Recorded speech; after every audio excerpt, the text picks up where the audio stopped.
કહેવાયું છે કે શાસક અયોગ્ય હોય તો એને હણવામાં કોઈ વાંધો નથી, પણ એટલું ચોક્કસ કે અયોગ્ય હોવો જોઈએ.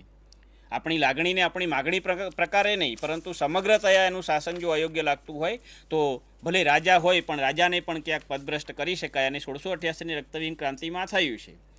રાજા અને રાણી નવા જન્મેલા બાળક સાથે ઝરૂખામાં બેઠા છે, અને એ દરમિયાન બ્રિટનના જે નાગરિકો છે, બ્રિટનના જે લોકો છે, એવા રોષે ભરાયેલા છે. એના જે કુકર્મો હતા, આપખુદશાહી જે શાસન હતું એના કારણસર, જેના હાથમાં જે લઈને રાજમહેલ તરફ નીકળ્યા છે, ત્યારે રાજાને પોતાને ખ્યાલ આવે છે કે મારું લશ્કર મને બચાવી નહીં શકે, કારણ કે લોકોનો જે જુવાડ છે, લાખોની સંખ્યામાં લોકો નીકળ્યા છે, અને રાજા રાણી કે મારું આવી બન્યું.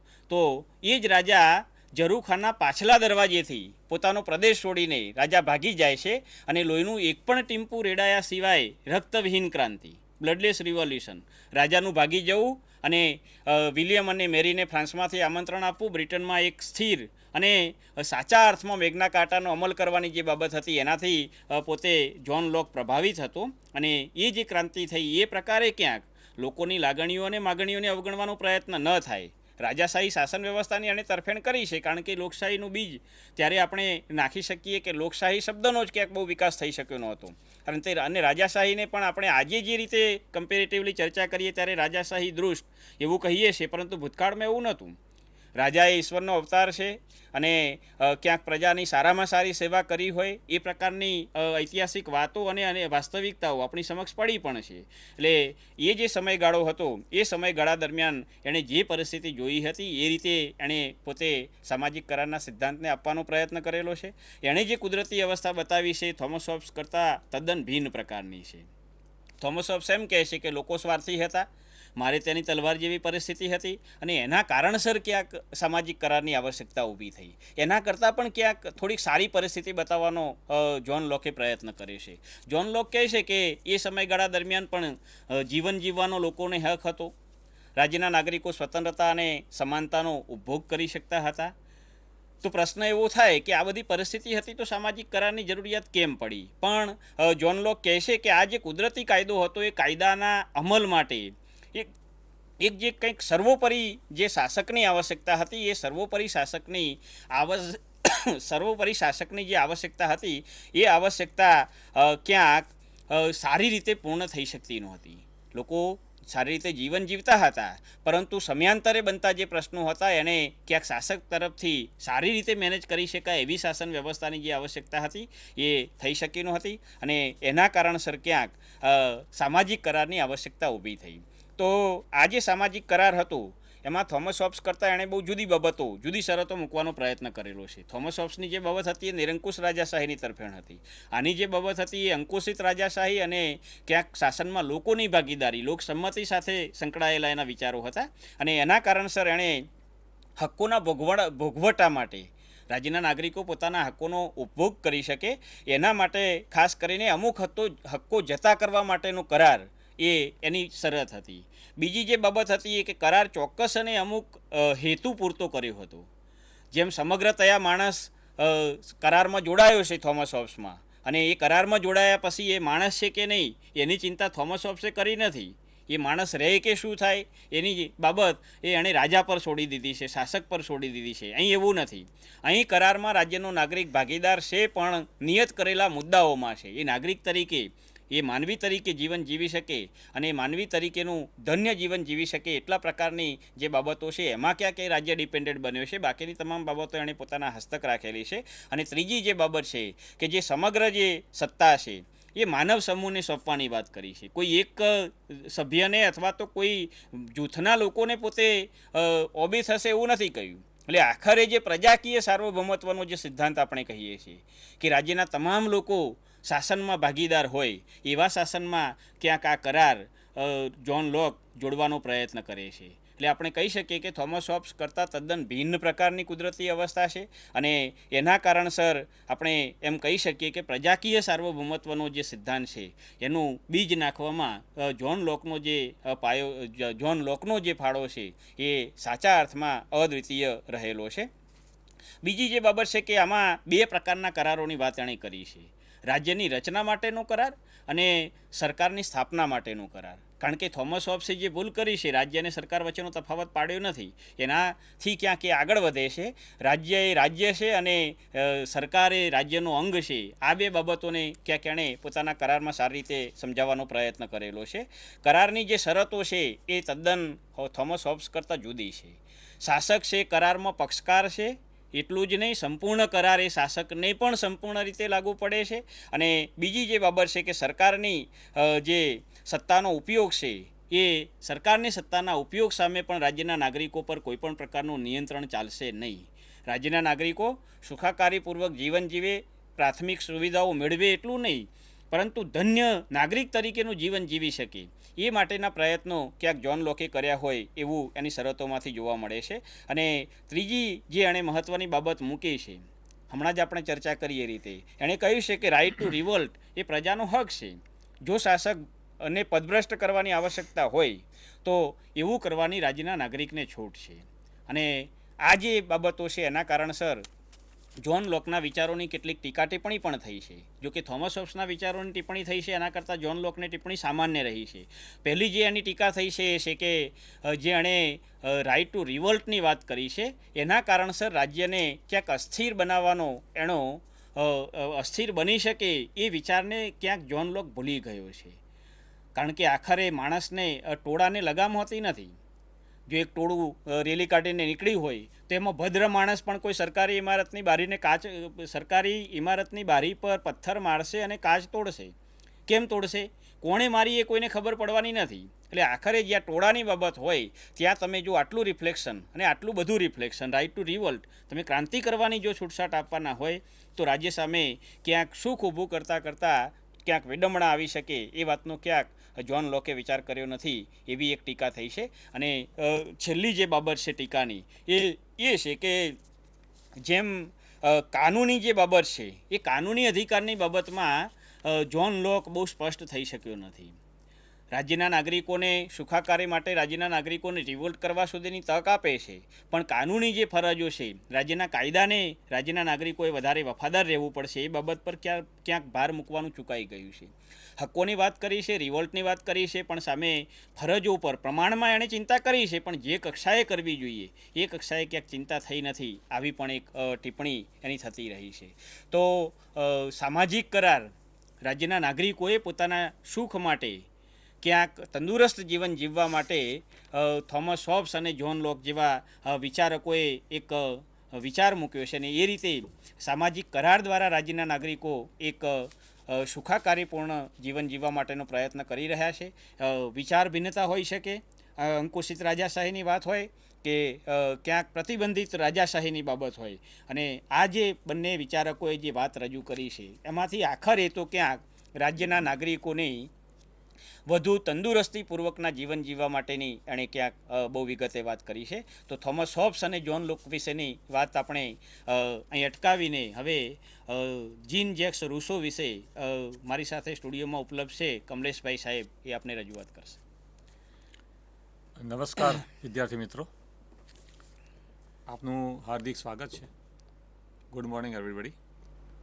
મારા સાથી મિત્ર પરમાર સાહેબે બહુ સારી પૂર્વ ભૂમિકા બાંધી છે અને થોમસ હોબ્સ અને જ્હોન લોક વિશે બહુ ટૂંકમાં પણ જેને કહીએ રસથાળ પીરસી દીધો છે. આપણે બહુ ટૂંકા સમયમાં જીન જેક્સ રૂસો વિશે કે જેણે સામાજિક કરાર દ્વારા આપણને રાજ્યની ઉત્પત્તિ, રાજ્યનો ઉદ્ભવ સમજાવવાનો પ્રયત્ન કર્યો છે. એની જે ચર્ચા છે એના કેટલાક મુદ્દામાં કેટલુંક મારું આગવું જે વિશ્લેષણ છે અથવા જે મારો મત છે એ પણ હું સાથે સાથે પ્રકટ કરીશ. અને છેલ્લે આપણે થોમસ હોબ્સ અને જ્હોન લોક સાથે રૂસોના વિચારો ક્યાં સમતા પ્રાપ્ત કરે છે, ક્યાં ભેદ પડે છે, એની પણ ટૂંકમાં આપણે વાત કરીશું. આપ સૌ વિદિત હશો પાઠ્યપુસ્તક વાંચવાના આધારે કે રૂસોનો જે સમયકાળ છે 1712થી 1778નો છે. એમનો જન્મ સ્વિટ્ઝરલેન્ડમાં જીનીવા ખાતે થયો. એમણે 1762માં લે સોશિયલ કોન્ટ્રાક્ટ, સામાજિક કરાર પુસ્તક લખ્યું, જેના દ્વારા એમણે રાજ્યનો ઉદ્ભવ કેવી થયો છે સમજાવ્યું. આ પુસ્તકમાં એમણે એક સમસ્યા રજૂ કરી છે. આપણે એ પણ ધ્યાનમાં રાખવું જોઈએ કે એમના સમયગાળા દરમિયાન ઔદ્યોગિક ક્રાંતિ સારી એવી આગળ વધી ચૂકી હતી. એને પરિણામે વિજ્ઞાનનો જે વિકાસ અને શોધખોળને કારણે મનુષ્યના જીવનના દરેક તબક્કે ભારોભાર અસર પડી હતી. ઘણા બધા પરિવર્તન આવી રહ્યા હતા. પરંપરાગત જીવન પદ્ધતિ પણ બદલાઈ રહી હતી અને એમના મનમાં એક સમસ્યા ઊભી થઈ કે ભાઈ મનુષ્ય જો જન્મે જો સ્વતંત્ર હોય તો આટલા બધા બંધનો શા માટે? અને સાથે સાથે એમણે એ પણ જોયું કે ભાઈ એમણે એવું વિચાર કુદરતી અવસ્થામાં પોતે વ્યક્ત કર્યું છે કે રાજ્ય નામની સંસ્થાની જરૂર શા માટે પડી? કે જેમ જેમ માનવ વસ્તી વધતી ગઈ, વિજ્ઞાન અને બુદ્ધિના તર્કનો વિકાસ થતો ગયો.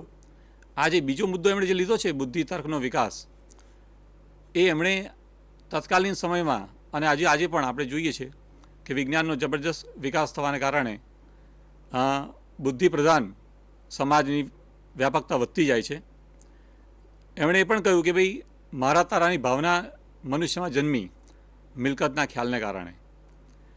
આ કુદરતી અવસ્થામાં જે મનુષ્ય જીવતો હતો એ સાદાઈભર્યું જીવતો હતો જીવન, કુદરતી હક્કો ભોગવતો હતો, કુદરતી સ્વતંત્રતા ભોગવતો હતો અને એમાં જે મુશ્કેલી ઊભી થઈ એને દૂર કરવા માટે એમને એક એવો સમાજ રચવો હતો કે ભાઈ જે સમાજમાં વ્યક્તિ પોતે સ્વતંત્ર રહે અને છતાં જીવન, સ્વતંત્રતા અને મિલકતના તમામ અધિકારો એ ભોગવે.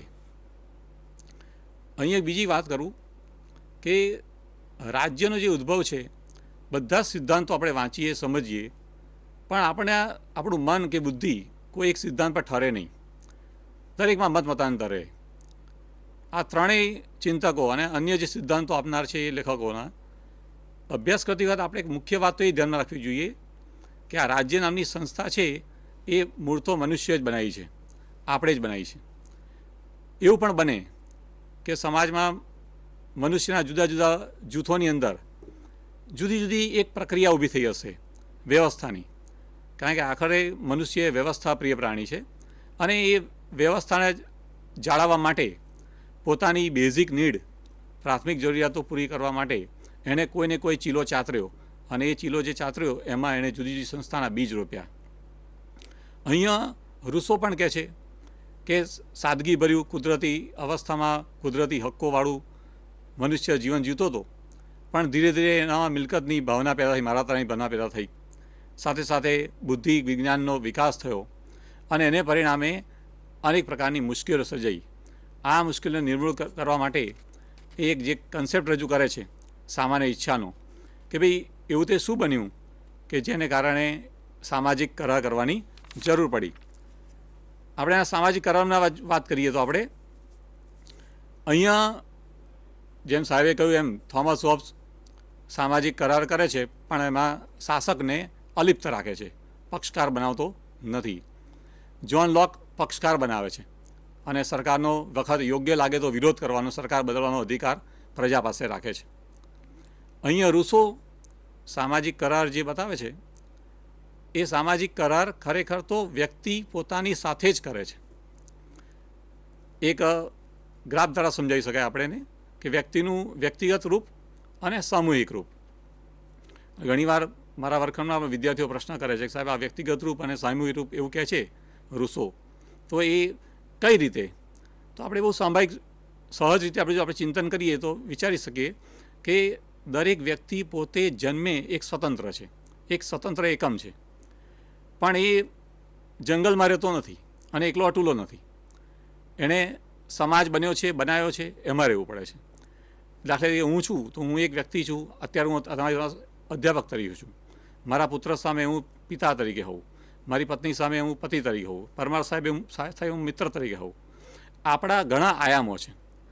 એટલે દરેક વ્યક્તિ પોતે કરાર કરે છે, પોતાની જાત સાથે કરે છે દરેક વ્યક્તિ પોતે, અને એ કરાર દ્વારા એ પોતાના તમામ કુદરતી અધિકારો એ બીજાને સોંપે છે. હવે બીજાને સોંપે છે મતલબ કે સમૂહને સોંપે છે, અને જ્યારે સમૂહને સોંપે છે ત્યારે એ વ્યક્તિ પોતે પણ સમૂહનો એક ભાગ છે.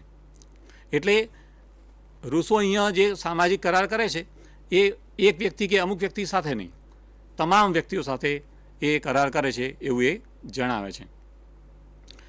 એણે બીજી એક વાત કરી સામાજિક કરારમાં, એણે પોતાના સામાજિક કરાર દ્વારા જે ઉદ્ભવે છે એને કહ્યું છે કે આ સર્વજન સંકલ્પ છે, અથવા સમષ્ટિની ઈચ્છા છે, અથવા સામાન્ય ઈચ્છા છે, અથવા એને અંગ્રેજીમાં કહીએ જનરલ વિલ છે. તો આવા 3 ગુજરાતી શબ્દો અને જનરલ વિલ અંગ્રેજી શબ્દો વાપરેલો છે. તો અહીંયા એણે 2 પ્રકારના એ રજૂ કર્યા છે. એ શું કહે છે કે દરેક મનુષ્યમાં 2 પ્રકારની ઈચ્છાઓ હોય. એક તો એવી ઈચ્છા હોય કે જે એવી ઈચ્છા કે જે સમગ્ર સમુદાયનું, સમગ્ર માસનું હિત ઈચ્છતી હોય, અને બીજી કેટલીક ઈચ્છાઓ એવી હોય કે જે પોતાનો જ સ્વાર્થ જોતી હોય, પોતાનું હિત જોતી, વ્યક્તિનું પોતાનું હિત જોતી હોય. તો અહીંયા આ પરસ્પર બંનેના હિતનો, એટલે એવી સર્વજન સંકલ્પ એને કહે છે કે દરેક મનુષ્યની સમુદાયનું શ્રેય એટલે કલ્યાણ, સમુદાયનું શ્રેયથી સર્વશ્રેષ્ઠ ઈચ્છાનો સમન્વય અથવા સરવાળો એટલે સર્વજન સંકલ્પ. હવે અહીંયા આપણે આ બાયસેગના કાર્યક્રમ દ્વારા ફક્ત પુસ્તકમાં લખ્યું છે એ બધું તમને પોપટની જેમ કહી દઉં એ મને બહુ વ્યાજબી લાગ્યું નહીં, એટલે એ નાનો સરખો વિચાર, 2 અલગથી વિચાર વ્યક્ત કરું છું અહીંયા કે ભાઈ આ સર્વજન સંકલ્પનું જે સર્જન છે અને એ કેવી રીતે સમજાવી શકાય. તો મારા વર્ગખંડમાં હું ઘણીવાર એક દાખલો આપું છું કે ભાઈ તમે 100 વિદ્યાર્થી છો, દાખલા તરીકે માની લઈએ કે 100 જ વિદ્યાર્થી છો તમે, તમારી પાસે ઘણી બધી શક્તિઓ છે અને એ શક્તિઓ દાખલા તરીકે નાણાં સ્વરૂપે છે. હવે તમારે કોઈ એક એવી સગવડ ઊભી કરવી છે, માની લો કે ગરમીથી બચવા માટે તમારે પંખો લાવવો છે કે એસી લાવવું છે, કે ઠંડીથી બચવા માટે તમારે હીટર લાવવું છે, ગમે તે કોઈ પણ એક સગવડ